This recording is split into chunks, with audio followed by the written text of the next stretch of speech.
Welcome everybody to Gems from the Wisdom Traditions, a conversation circle. Sharoni, I'm not sure who we have. Oh, we have David Sanders with us. Well, we are going to go ahead and get started, and I have every confidence that Dr. Randy Wong will be able to join us for our conversation on the Buddhist paramita, or like supreme virtue of Shila, which is the virtue of balancing the inner and the outer. And as we are doing with all these paramitas that we study, we are taking them up as ideas, as ideals that have a very universal application. So, for example, when we took up the virtue of dana, which stands for charity, that seemed like a very good one for Mary Bird herself to represent from the Christian and particularly the Catholic tradition. And so we are going to continue looking at these 7 virtues, but not necessarily always by representatives from the Buddhist faith. I'd like to read the quote for the week from Debbie Rosas, who is one of the 2 co-founders of the Nia movement practice. She says that right action and choice is sensed as harmonious, balanced, graceful, strong, powerful, and sacred. It radiates like the sun. The afterglow of right action and choice is one of contentment, satisfaction, and security. And yesterday we had, aloha, Judy, nice to have you join us. Yesterday we had a quote from the Dalai Lama, since it was his birthday. Let's see, this would have been his 89th, I believe, because he was born in 1935. And the Dalai Lama says that in regard to this idea of balancing the inner and the outer, even though your surroundings may not be friendly or may not be positive, still you can retain peace of mind. In other words, within. Yeah. Oh, and that's actually today. This is the Dalai Lama's birthday today. Tomorrow will be Muharram or Hijra, and that's the Islamic New Year. We have a Sufi who gives us a quote for the day. And these quotes, by the way, are all from our Still a Moving Center Almanac. And so he says, the body is not to be put off. It is to be refined and made spiritual, a help and not a hindrance to the spirit. It is like metal that has to be refined by fire and transmuted. Once again, looking at that inner and outer balance. So, yes, we need to live in a body, and yet we can refine that body and make the body itself more spiritual.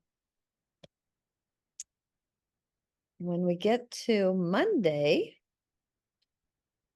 I want to give my understanding of 2 of the words that are going to be in this quote. One of those words is quotidian, and I think quotidian means daily. And then there's the empyrean, and I believe that means like the great firmament, the great universe. Anybody want to chime in on those 2 words? Does those sound, those definitions sound right? Well, let's go ahead and read the quote and see if we think so. This quote is from Hermes. One must refine a sense of balance, soaring to the empyrean in meditation, while controlling the quotidian details of ethical involvement. I think that's like the daily life details of our ethical involvement. Inner and outer balance. Sounds like kind of the cosmic to the ordinary for us. Yeah, like how do we balance those Mhm. two? Mary, since you've got your almanac there, could you read the quote for Tuesday by Thomas A. Kempis? Okay, it is easier to keep silence altogether than not to talk more than we should. It is easier to remain quietly at home than to keep due watch over ourselves in public.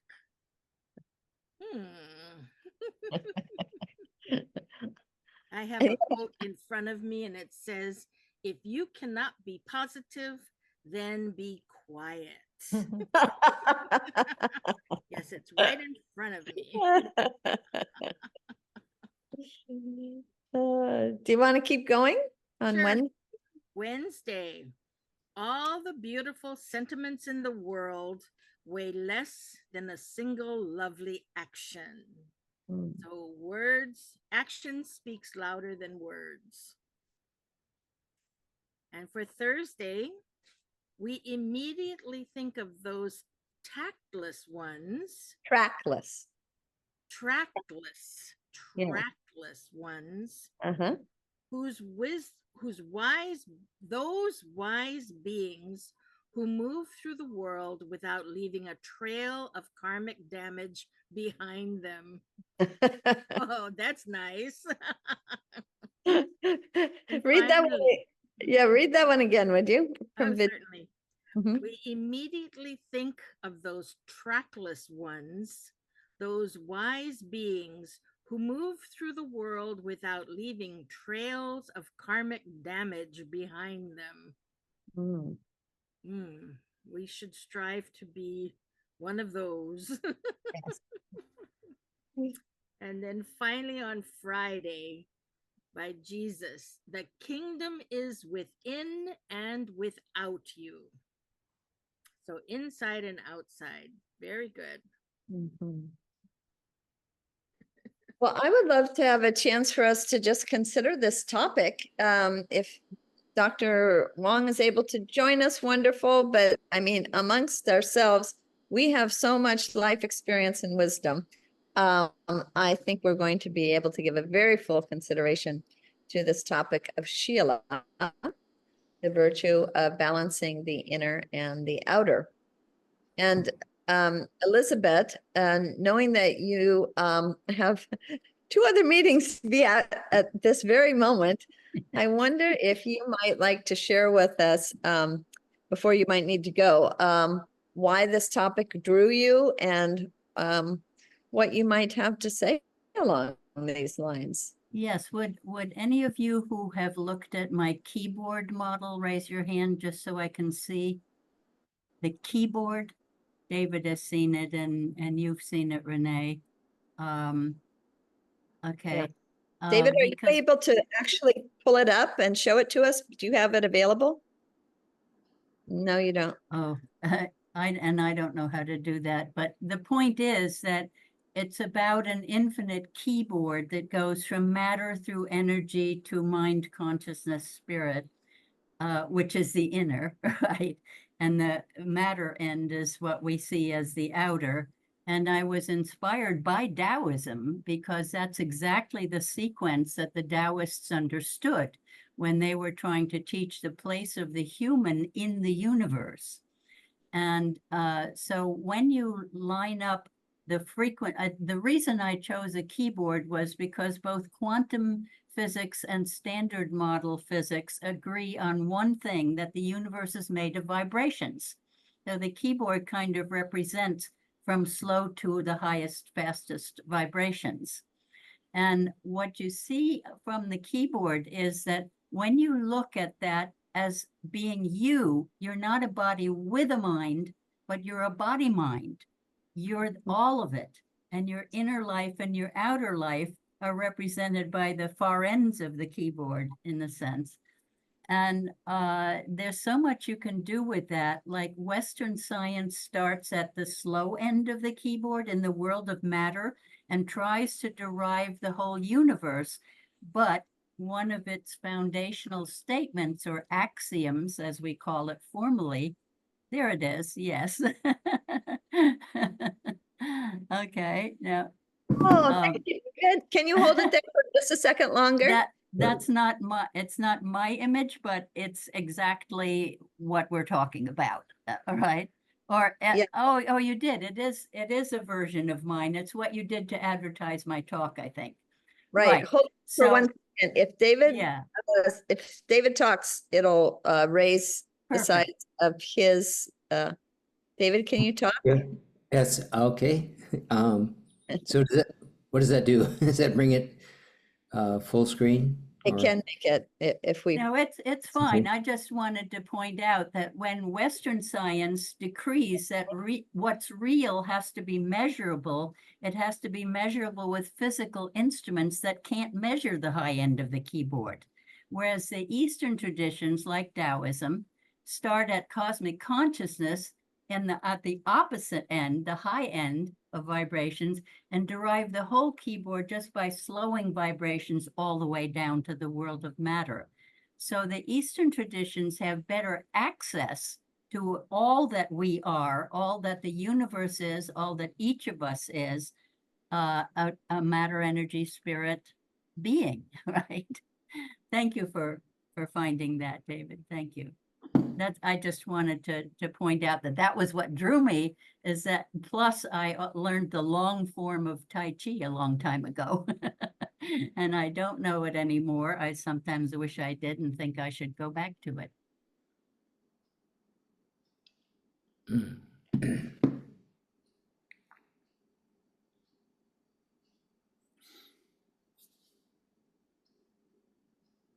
are all of you getting kicked off when I get kicked? Oh. Here we are. Is this Dr. Wong? Yes. There you are. Ah, It I'm looks so like we're sorry. having some tech issues.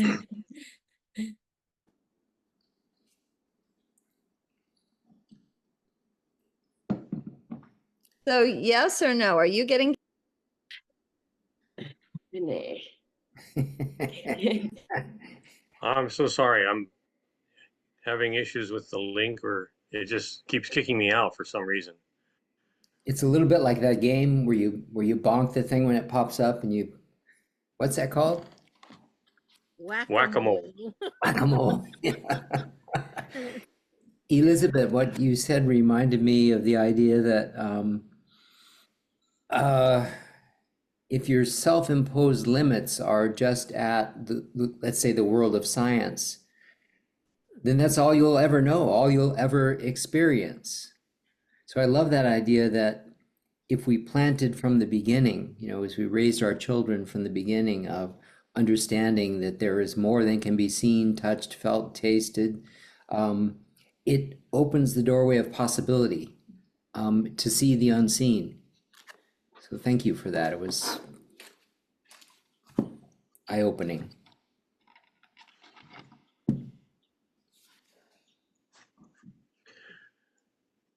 Well, welcome, Renee. You're muted. Can you? Yeah, I was thanking David and asking him to show the image that is from Elizabeth's creation. And so that Dr. Wong had a chance to see what we've just been talking about. Oh, this is my keyboard model of the universe, which goes from the low keys of matter through energy up into the non-physical of consciousness, spirit, mind, things like that. And talking about how Western science gets stuck trying to explain the Taoist sequence of matter, energy, spirit, because it wants to measure things to make them real, and physical instruments can't measure the non-physical end of the keyboard, right? Whereas the Eastern sciences can derive the whole keyboard by slowing the vibrations down from starting with cosmic consciousness. And that each of us is that kind of a body, mind, spirit, not a body with a mind, right? But a body, mind, spirit, or a body, energy, mind, however you want to do it, all within cosmic consciousness. So the Eastern science is looking at the same universe or person from the other end of the keyboard, sees the whole thing by slowing the vibrations down from the highest. So looking at opposite ends of the same universal or personal model, you get opposite conclusions. The Western science saying matter gives rise to consciousness, and Eastern science saying no, consciousness gives rise to matter. Make sense? That's very Yes. deep. Yes. Thank you so much. Well, we'd like to welcome Dr. Randy Wong. He and I both managing to come from within into our group together to join in a conversation on the virtue of Shila, which is a Buddhist paramita or virtue, and that virtue can be translated as the balance, and the balance being between the inner and the outer. It's a very broad virtue, but this would be one way of understanding it.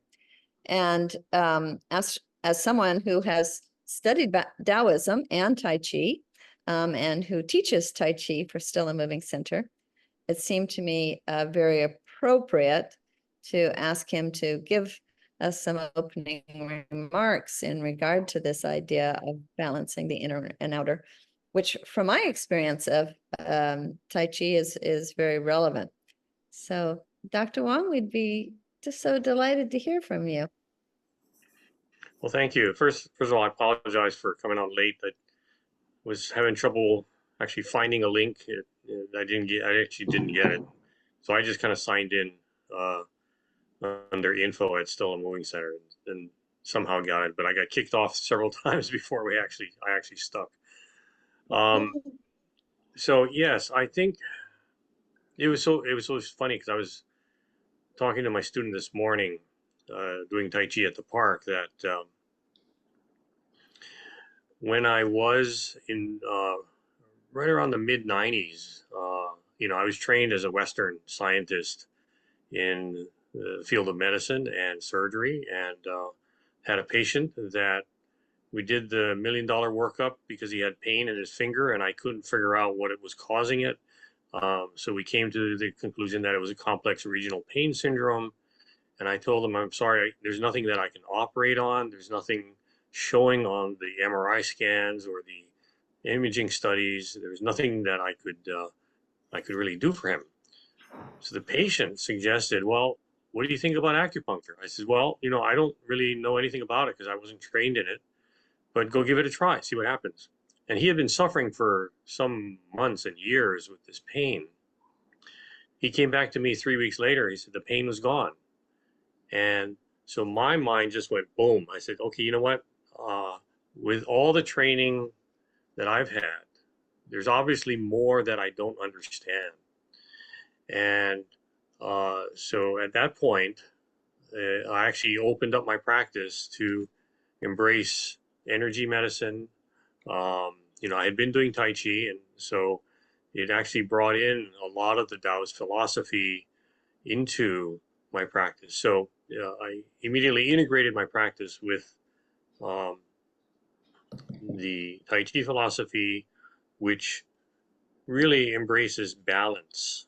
And so, we start our form in the Wu Chi posture, which is actually the state of the universe before the Big Bang. And at that point, there only existed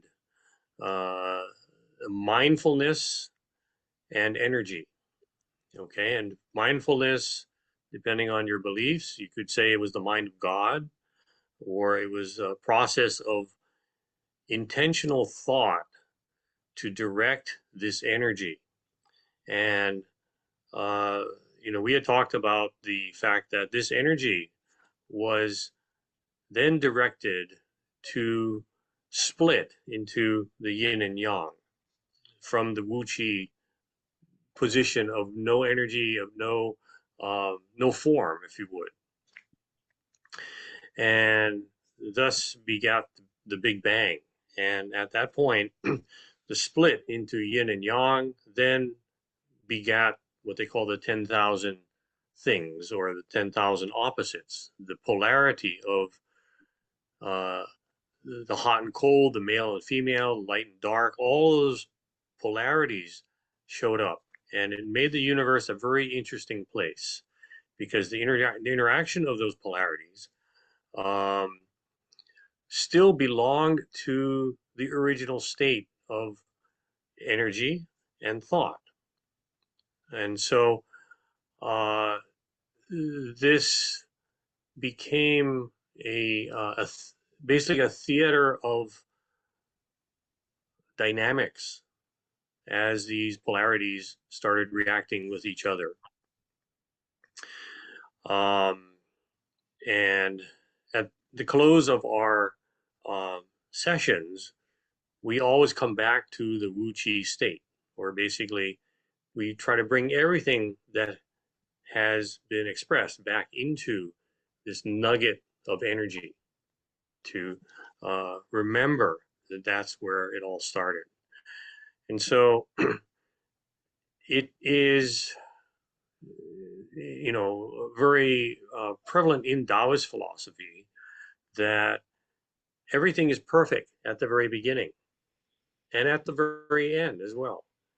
And if you take everything that has been expressed in the Big Bang, the creation of those polarities, if you take everything together, there is still this perfection that exists, even though, from a perspective, you can find yourself way off on one side or the other side, and that actually creates a sense of imbalance, that I'm being pulled too much to the light or too much to the dark, or it's too hot or it's too cold. Those are positions along the spectrum of the polar resonance that, when you step back far enough, balance is perfect. It is established in the system. So, the simple advice to actually find balance is change your perspective. And you will find, I think, that, well, let's put it this way. It seems to have found its place in my life, in how I actually view things. So, as a physician, we're always looking at symptoms and illness and sickness, and that can skew a perspective way over to one point where you find that, the world is not right. Things are not in balance. And then you start intervening with treatments or protocols, or some sort of medication to try and bring balance back in that process. But really, if you accept that illness is one part of a spectrum of health, if you step back far enough, you can actually see the full spectrum and understand where your perspective lies, or where this illness or these symptoms lie. And again, going back to the original, the Wu Qi posture, you can use thought to change those energies. In the medical field, we might call it a placebo effect, but I believe that it is very powerful to incite therapeutic placebo to create a balance in health. And so, it's a hard thing to understand if you are suffering, or if you are in an illness situation, because all you see is the pain, the illness, the suffering. But if you can get back far enough, or if let's put it this way, meditation is a good way to actually find a balance point.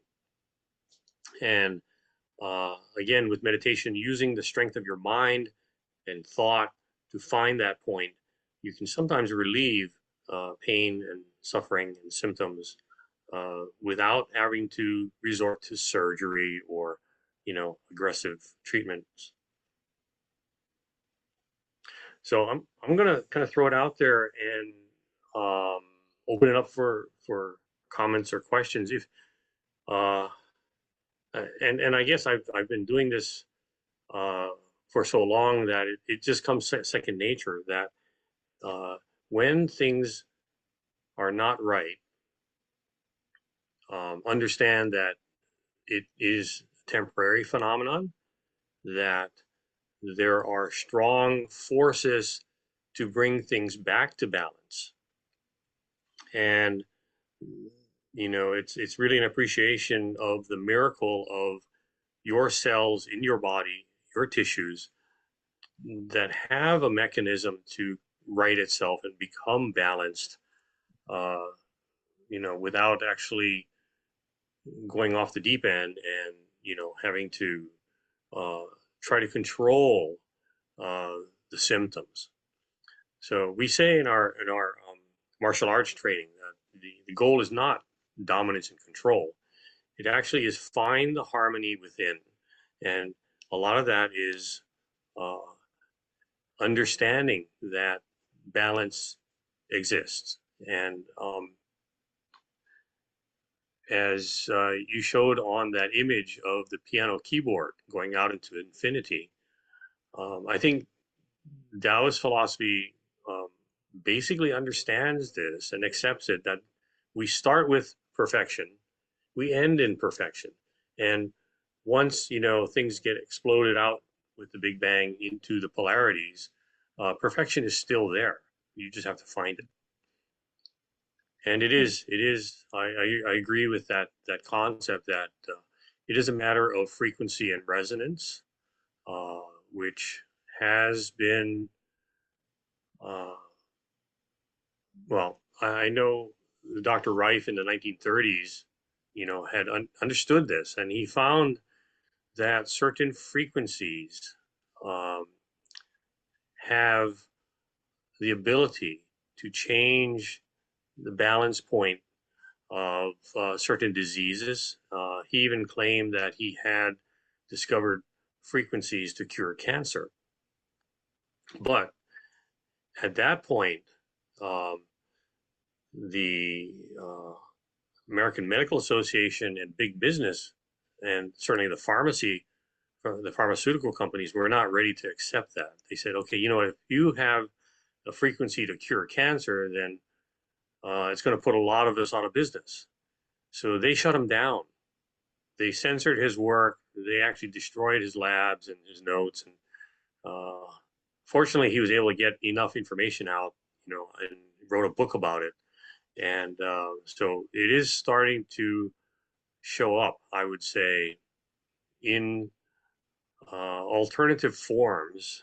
You can actually find his book, and actually you can find supporters on YouTube to actually help develop those concepts. And yet, sadly, the American Cancer Society is still spending lots of money on clinical trials for unproven chemical treatments for certain cancers. But I do believe that we're in an interesting time, that some of the frequency and energy concepts are starting to come into medicine now. And so that I think is going to be very exciting. Oh, thank you so much. Could you mention again that researcher's name, please? Dr. Royal Rife, first name Royal, last name Rife. Okay. Yeah, he was using stroboscopic light frequencies, and he was taking it all the way up into like the 50,000 hertz or more in his, and he had developed a very state-of-the-art microscope to look at viruses and bacteria and fungi, and he actually found frequencies that would actually disrupt the cell walls of certain bacteria. And when he found the frequencies for cancer cells, I mean, that was like, you know, the holy grail for medicine, but he wasn't accepted. And this was in the 1930s. Well, thank you. Could I ask you to give a little thought, if you would, and I think all of us, this is something that we could think about in terms of this idea of our finding our balance. Is there something important about how we live our inner life and how we live our outer life? And how much do we do one or the other? And also how much do they conflict with one another, and how much do they judge or harmonize with one another? Well, conflict is the basis for martial arts, if you would. And as I said, you know, domination control is sort of a human nature thing. And actually, it's very difficult to surrender that or let that go, and then, you know, bring your focus to harmony. And so that's the main challenge I think we all have in our life. Somebody told me once, and I think it's true, we are programmed at birth to live to 120. The reason majority of us don't get that far is because of the toxic environment that, you know, we're exposed to, and the toxic things that we do to our own body. You know, eating the wrong things, working late, long hours, not getting enough rest. All those things take away from our longevity. And I've talked to this some people, and you know, the common response is, oh, I don't know if I want to live to 120. I'm not going to be able to move around like I did when I was in my 30s and 40s. And you know, I said, well, there's nothing to say that you can't maintain, I think, your physical capacity you know, well into your 80s and 90s if you just focus on, you know, doing the healthy things. So yeah, it's and I don't want to be preaching to the choir here, because I know, you know, a lot of you are very much into movement, and you know, it's often said that if you don't use it, you're going to lose it. And so movement is very important. The use of your mind, challenging your mind, is very important. Keeping your mind sharp, that's all very good. So I'm not sure if I'm answering you, Renee, in terms of your approach to balance within and without. You know, I feel that there is this concept of the pendulum. You know, as it's at rest, it's just pointing to the center point. And that's why I like your logo so much, because that point in the center is the balance. But once you knock the pendulum, it starts swinging and it starts going around. And, you know, a lot of times we lose our concept of where the center is, or we lose that reference, if you would. And that's what meditation does for me, is actually brought me back to center. And so once you understand where that center is, think of the eye of the storm. Things are calm at that point. But if you go a little bit outside, now you're kind of getting caught up in the tornado and you're spinning around. So as long as you understand where that center is, you can, once you know it, you can always come back to it. And that, I think, is sort of my method for centering my mind if it starts getting too crazy. And then we choose to go out and spin around with everything else, all the chaos, and then, you know, remember wherever that center is. You can always come back to it. That's a great analogy. Thank you. Judy, Mhm. I think I interrupted a hand raising of yours, so thank you for being patient and waiting. Love to hear your question or comment. Yes, well, actually, I have two questions. One is very simple. When you talked about the Wu Shi posture, I used to do Tai Chi and also Shaolin Kempo. And Shaolin Kempo, we started out with the Japanese sanzei sitting on the floor. But in Tai Chi, we would also start by meditating with our hands in front of our tummies, you know, the chi.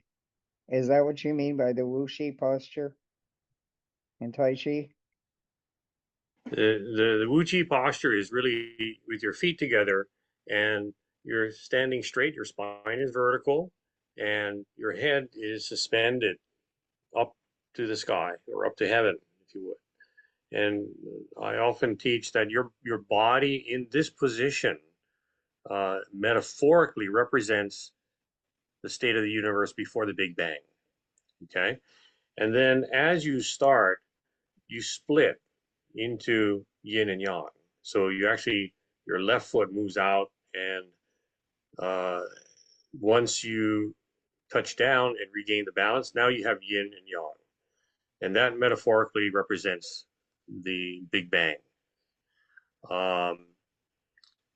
So Wu Chi is an important concept in Tai Chi because it is our starting point. It is that point where your body is the conduit between the energy coming from the center of the earth, which is the yin mother of the planet, and the suspension up to heaven or sky is the yang father of and your body is that conduit that makes that connection between earth and heaven.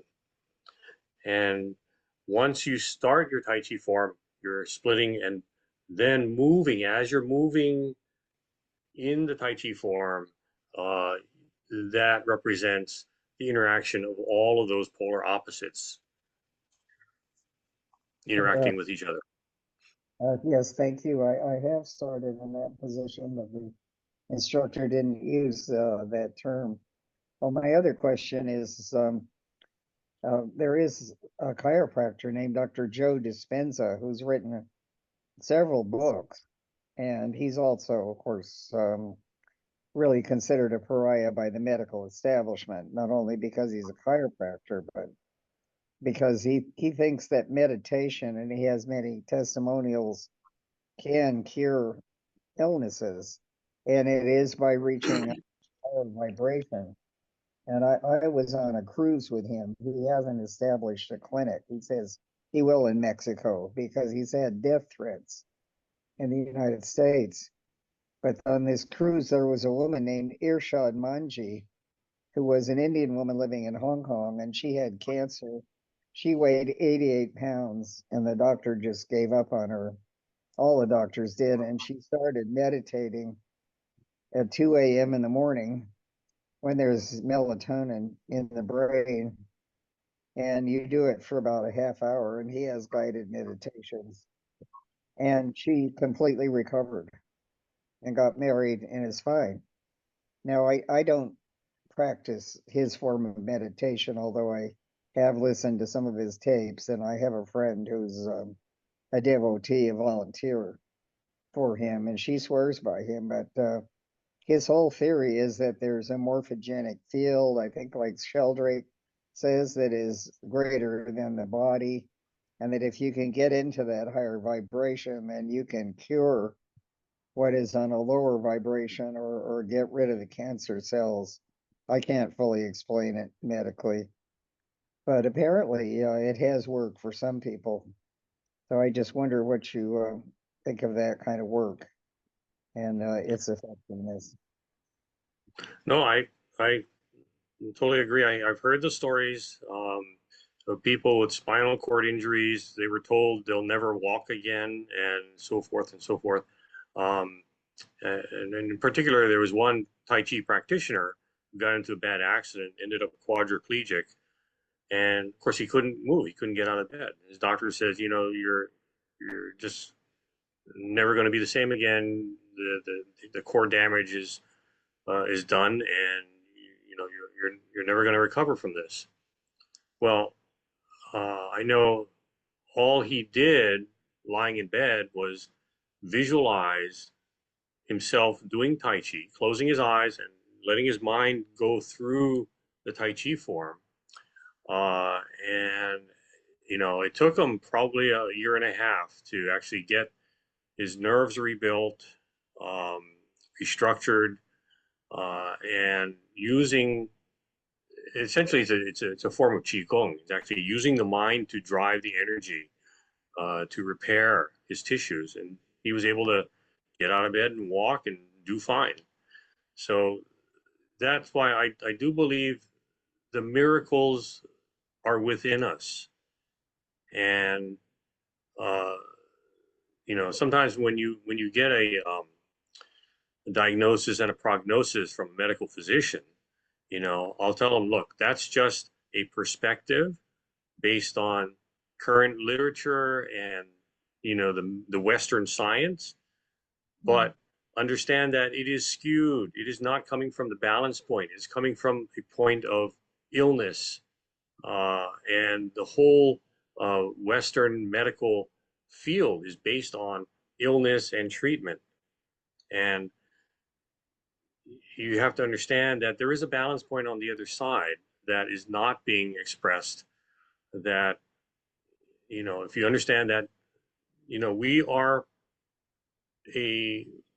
start with a perfect form. This was the beginning of the universe. And things get out of hand because we find ourselves on one side or the other.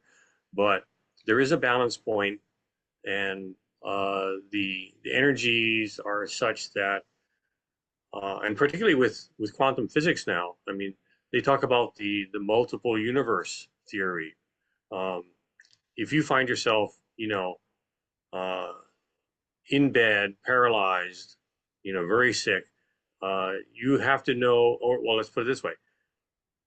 You have to ask the question, is it possible in another universe, is there a person that identifies as me with good health? Okay. That question can only be answered by, you know, yes, there is a possibility.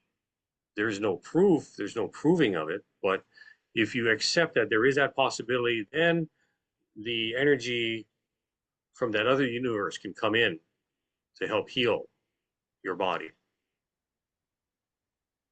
Sounds a little fringy, I know, but I don't discount it.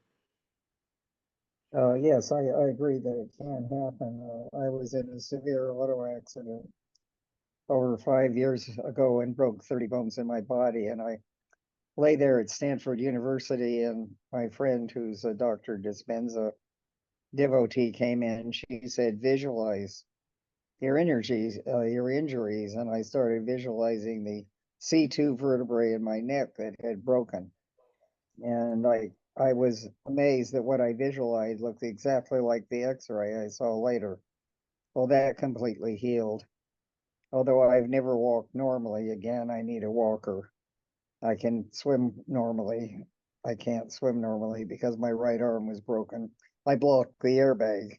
I owe that to Mark Fastener to block that airbag. But I do think that meditation, which we have to inculcate as our own. I mean, thanks, Dr. Dispenza, but I need to do it myself. And I do think that allopathic medicine domination of Western medicine has been very damaging, not to include homeopathy or acupuncture. So I think you're absolutely right. We need to include all medicine, and I have a doctor who does. So thank you for what you've said. Well, you know, we offer Feldenkrais at the Still and Moving Center.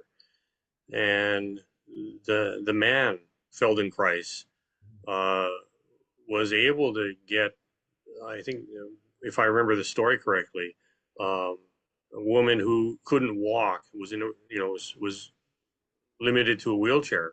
He was actually able to get her to stand up and walk. Took some time, of course, but he worked with her, and a lot of his work involved an understanding of your body. And it's not just understanding that, the anatomy and how the muscles work and so forth. It's a deeper understanding of the cellular tissue reactions and relationships. So I think all of those things, from a Western scientist perspective, it sounds too incredible. It's not possible. And that's the thing is I caution people when a Western physician speaks about what's possible, what's not possible. That's their perspective. If you understand, again, we started perfect. The universe throws a lot of stuff at us. We can come back to perfect if you believe it. And,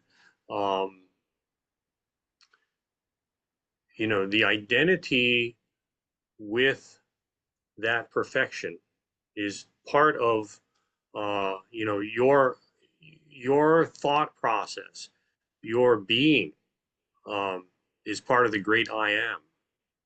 And having that concept can actually create the miracles, which, miracles are really factual phenomenon that we just haven't been able to explain. So it's all possible.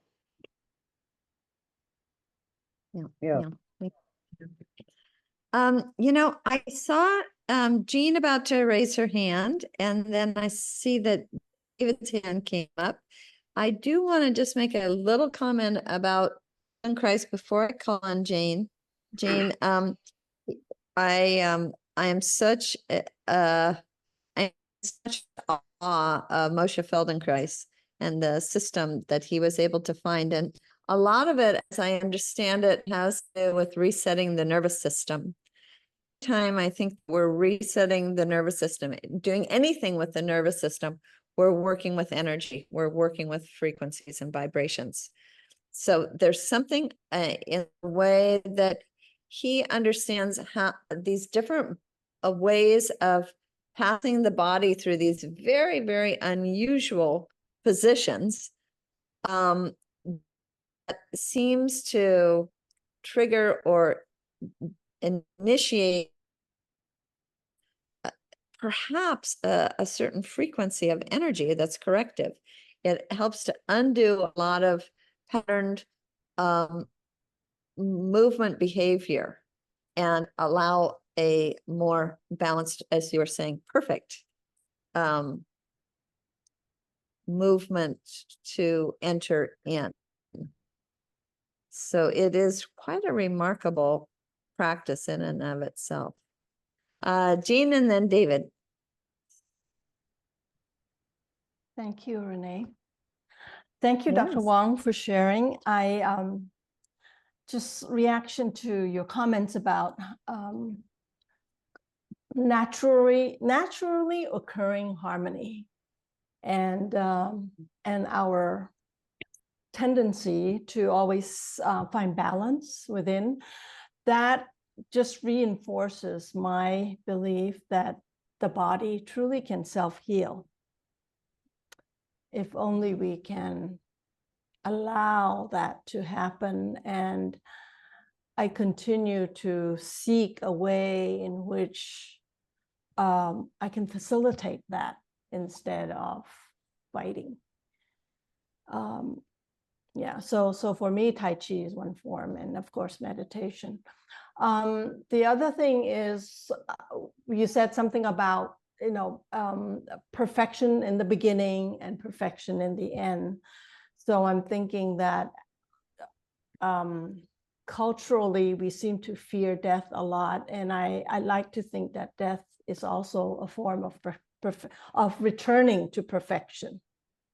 and that there is, and it probably isn't the end. It's probably part of another continuum. Thank you. Mm, that's great, Jean. Also, you've been quite involved with TRE, and that has to do, it's a healing practice that has to do with vibration in itself, like setting the body into a form of tremor or Right. quivering that Yeah. allows the natural healing processes of the body to take place, right? Yeah. Yeah. Interesting. We keep coming Neurogenic back. tremors. Sorry. Mhm. Neurogenic tremors. Yeah. Ooh, Yeah. And what does that these are mean, neurogenic?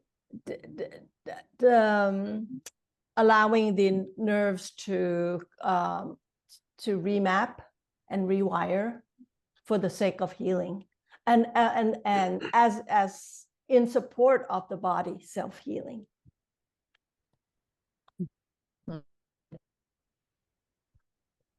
Yeah, So I think thank you so much. we're David. all on the same page. Yeah, that's the singing to the choir reference.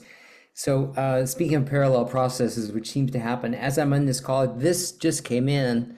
That's actually my brother's hand. It looks a lot like mine, but something has just happened. And I thought it was curious that, he should send that, because I was just thinking about my first reference to this whole topic was my father, who had a well drill bit land between this muscle here and the bone and buried itself down in the ground. And of course, you can't pull a dirty drill bit out of the mud through that laceration. So they had to actually just sever that entire muscle to set him free. But he described to me, I was probably 10 or so when he described the process when he completely lost the mobility of his fingers for a period. And he described he would stare at the stitching and the wound, and he would visualize it as repairing. And he would eventually start to see little flickers happening in his hand as the nerves were being rewired through this notion of neurogenesis, I'm sure. And we'll probably discover more about that. But that's how I was introduced to this topic from the beginning. And I was thinking about sharing that story when my brother sends a picture of his hand. But there's a couple of people I just want to, and then I have a question at the end of this, is Dr. Bruce Lipton in a book called what is it called? The power of belief, or the biology of belief. Biology of belief. Yeah, he was able to, before he came along, we understood that it was the nucleus of the cell that would determine the function of the cell, but he proved that that wasn't the case, that the function of the cell was determined by all these little bits on the outside of the cell that was reading the environment, including what you're thinking, right? The whole essence. But this work dates back maybe even before, but Pythagoras was all over this topic. We know him as a mathematician, but he was using sound, and he's the one who developed this idea that the spheres of the planets and the universe were creating a music, that if we could harmonize with that, it would bring us into balance. And that was, long before Jesus, shared with us that, as above and so below, and if you have the faith of a mustard seed, you can move mountains. So yeah, all this topic has been around for a while, and thank goodness it's gaining momentum once again, because we could certainly use it. Now my question, how did science arrive at the figure of 120 years? Actually, I don't know. In the Bible, when Adam and Eve were on the earth, they lived for thousands of years, and I learned of the fact that, and I'm not sure where that number 120 came from, but there have been several presentations or readings that I saw that kind of echoed the 120. I wondered if it had to do with the telomeres on the cells and the fact that they the telomeres continue to diminish over time, and then the cell at some point, when it has no more of its little telomeres, then the cell can no longer rebuild. And I was wondering if that was somehow a calculation that led to, I don't know. No, that is sort of the current theory of, you know, how our DNA basically is sort of self-limited in terms of, you know, regenerating itself. That is correct. But I'm not sure where they came up with 120. You know, it's so funny because my dad's oldest sister, she passed at 104. When she made her 100th birthday, we asked her, Auntie B, you know, what's your secret? And I like her answer. She goes, you know, I like to eat fat and I like salt. And so it was, you know, totally opposite, I think, of what current modern nutritionists are preaching. But, you know, she made it to 104. The concept of is that kind of food that you enjoy, so you're in a state of enjoyment where your vibration is high. Oh, that Comfort could food. be too. Yeah. Yes. So I know this. So the concept of resonance. I mean, and you know, Dr. Reif was using stroboscopic light energy. I think if you look at the electromagnetic field, you can also find evidence that frequency and sound does have a role. And you know, I found out, and it seemed to be around the 1930s also, that the instrument makers, when, you know, when they play by themselves, it doesn't matter. They would just tune the instrument that sounds right, and then they'd play. But when they played together in a group or in an orchestra, they had to develop a standard. And so they set the key of A to 440 hertz. A lot of the musicians at the time complained. They said, no, that's not the proper resonance. It actually should be 432. And it's only 8 hertz difference. It's almost hard to hear the difference, but 400, if you set A at 432, the middle C is 528 hertz. And so if you understand the frequencies, 528 has been termed the frequency of love. And if you set A at 432, it also resonates with what they call the solfeggio scale. And I thought solfeggio was some Italian guy that described it, but actually in the old days, it wasn't sol fa la, what was it, do re mi fa sol la ti do. It was a solfeggio. And so it was actually the resonance of the planet that actually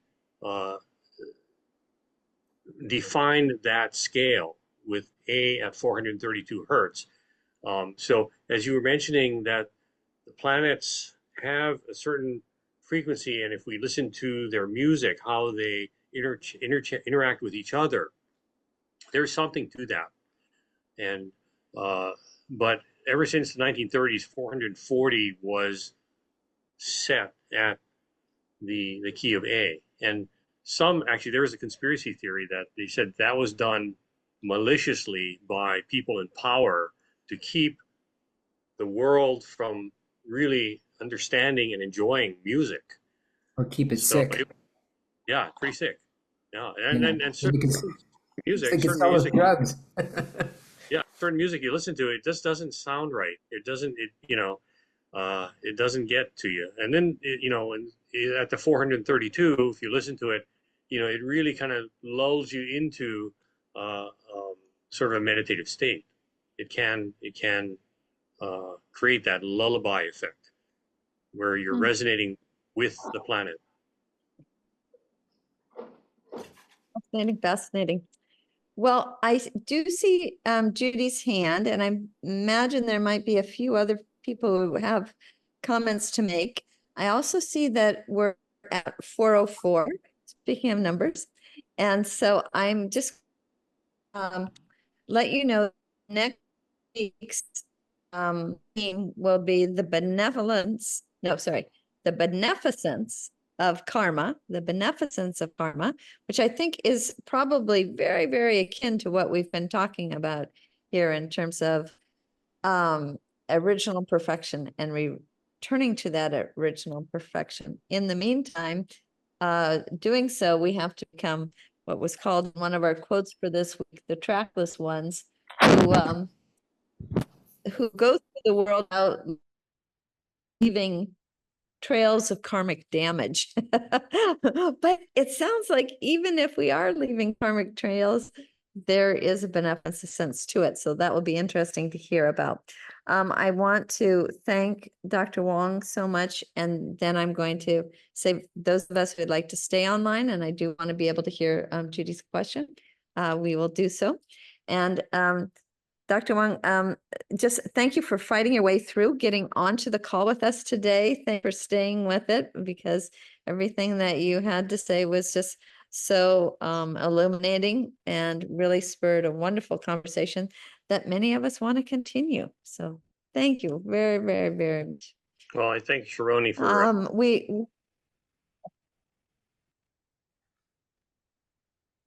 Well, mahalo, Dr. Wong. I just wanted to make a brief comment about Adam and Eve. In the New Oxford Annotated Bible, which is very scholarly, it speaks of the Adam Kadmon, which means universal man.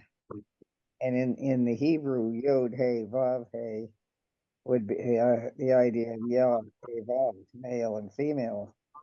And it would seem that there was a perfect balance in which human beings started millions of years ago, maybe over 18 million years ago, and that perhaps 120 is a metaphorical statement for an immense period of time.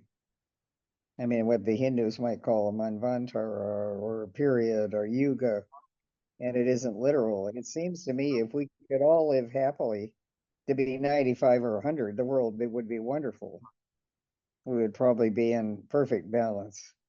But it's, everybody is very unbalanced in the Shila virtue. So mahalo, everyone. Thank you. yeah, thank you so much. Mm. Thank you, Dr. Juan. I'm currently reading this book by Joe Dispenza. Yes. And Yes. it's amazing. You guys been talking about it. There you go. If you see it now, let me unblur my background. There you go. Yeah, and it's so on point with everything we're talking about here today. And I am so excited. I found this book so early in my life. And even ever since I started reading it, I've been using a lot of visualization and manifestation at night before I go to bed specifically, and in the morning to start the day. And I've already seen so much improvements, and not only for the way I'm feeling, but like for things around me. I think this goes beyond the physical body. Our minds are so expansive and smart. We're the smartest machine ever created. So yeah, thank you for the topic and all the insights, Yudi and David and Dr. Won and Jean. Thank you so much. I'm so blessed to be part of this group. Like every week I learn something new and my heart's full. Yeah. Thank So yeah, you. I recommend it. Do read it. Bye-bye. Aloha. Mahalo again, Randy.